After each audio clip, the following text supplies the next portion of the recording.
Hi everybody, my name is Jael, or for those of you that only know me as Miss Jael, my name is Miss Jael.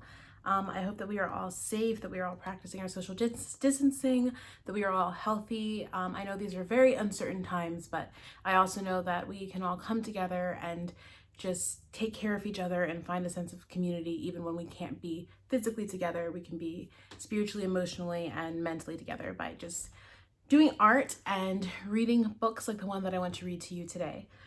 This book deals with some displacement, some feelings of things suddenly changing out of a person's control and still finding common ground and community and some hope with some really beautiful people that make the world a better place. So this book is called The Cat and the Lion by Shaina L. Simmons, and the artwork is by Megan Broughton. This is what the cover looks like.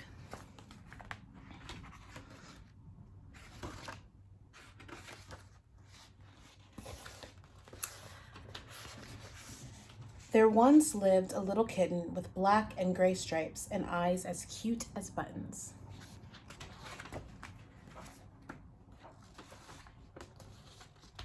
He was separated from his family during a big, scary storm, and so he wandered the streets of New Orleans searching for a home.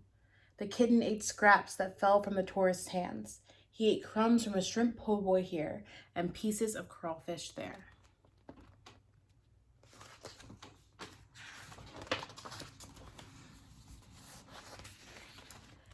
Each night, he lay beneath a staircase as the sounds of jazz and blues lullabied him to sleep.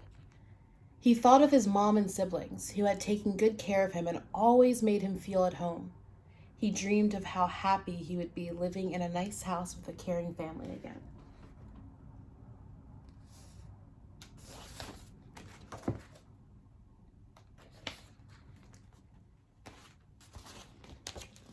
Days went by, and the poor kitten began to lose faith that he would ever find a place to call home.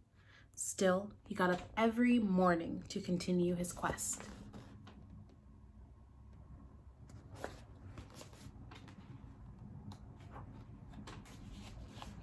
One morning, a delicious scent filled the air.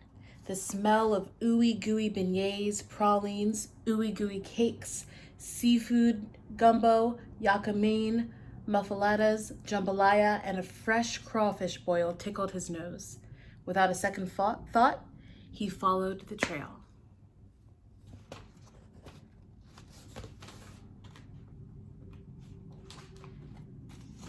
He stopped at an orange shotgun house with a red roof and with a red rooftop in a neighborhood called Trem. 3 big steps led to the porch where a large wooden door stood open.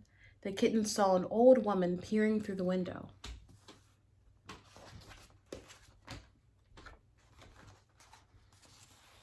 She had beaded charms on her wrists and around her neck.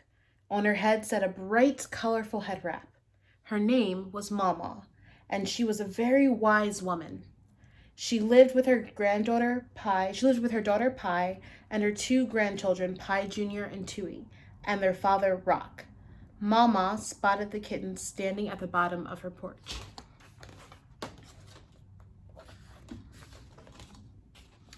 A little starving kitten wandering all alone must be looking for a home, she thought to herself. Mama quietly placed a bowl of milk for him on the porch.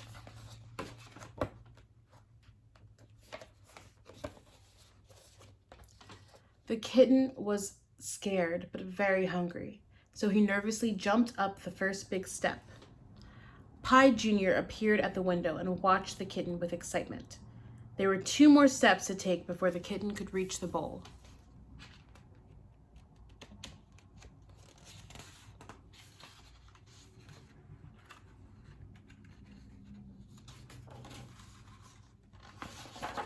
Just as the kitten mustered the courage to reach for the next step, Tui joined Pi Jr. at the window and screamed, "A kitten!"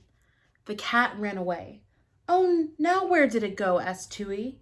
Mama told him that the kitten would be back and warned Tui to be very quiet next time. The next morning, Mama placed a fresh bowl of milk on the porch. Next to the bowl, she placed an old stuffed animal lion. Pi Jr. had caught the lion at last year's Zulu parade. Later that day, the kitten returned to the house. To his surprise, a fresh bowl of milk was on the porch. The kitten noticed the lion. He wasn't there before, but he must be brave enough to be on the porch, the kitten thought.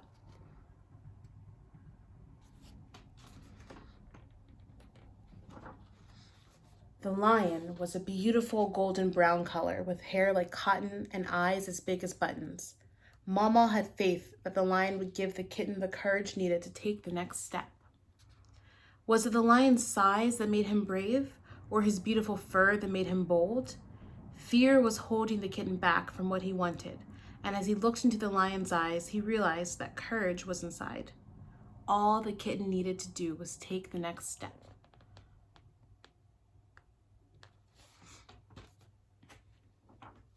As he reached the first step, his hunger grew. He slowly moved to the second. There was one step left. One by one, he placed his paws on the last step. He finally made it to the top. He went straight to the bowl of milk. The kitten thanked the lion for showing him how to be brave. This was only the beginning of their friendship.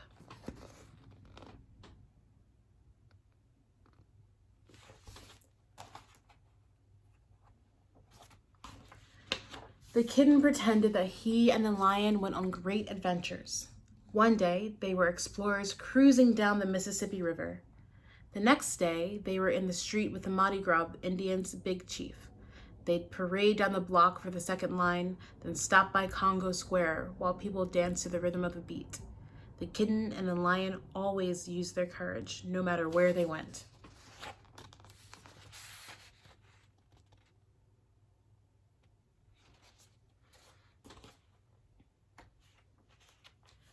The season began to change, and Mama felt a big storm coming. "What will the kitten do when the storm comes, Mama?" Chewy asked. Mama knew the kitten needed to come in the house, so she built an opening at the bottom of the door.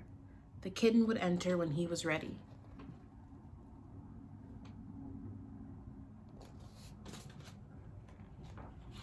The next day, a great cloud came over the city. The kitten was afraid, and the rain started to pour. The kitten ran to the lion. The kitten was cold and wet. He wanted to go inside the house, and he didn't want to leave his friend. The kitten was afraid to take the next step.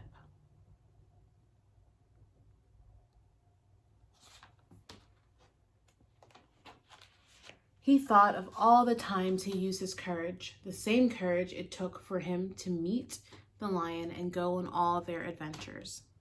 In that moment, the kitten took all the courage he had to pull the lion by his mane and drag him through the door.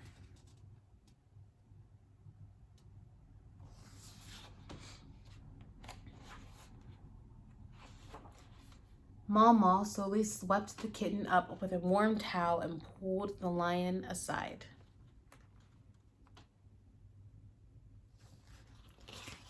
The cat and the lion waited with the family for the storm to pass. After the storm, Mama took the kitten to the Society for the Prevention of Cruelty to Animals for a bath and his shots. Then the kitten returned to his new, loving family. "We'll call him Oba. It means king," Mama said. With courage, the kitten had found his new home.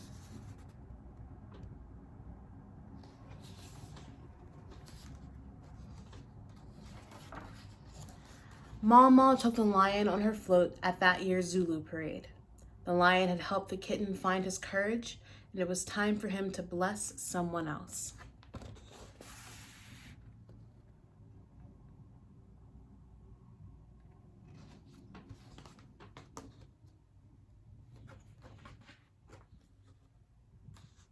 Let the good times roll.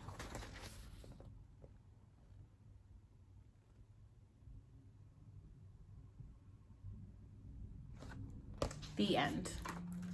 Okay guys, I hope that you enjoyed that book. I really love it. It always makes me want to go and dance down the streets of New Orleans.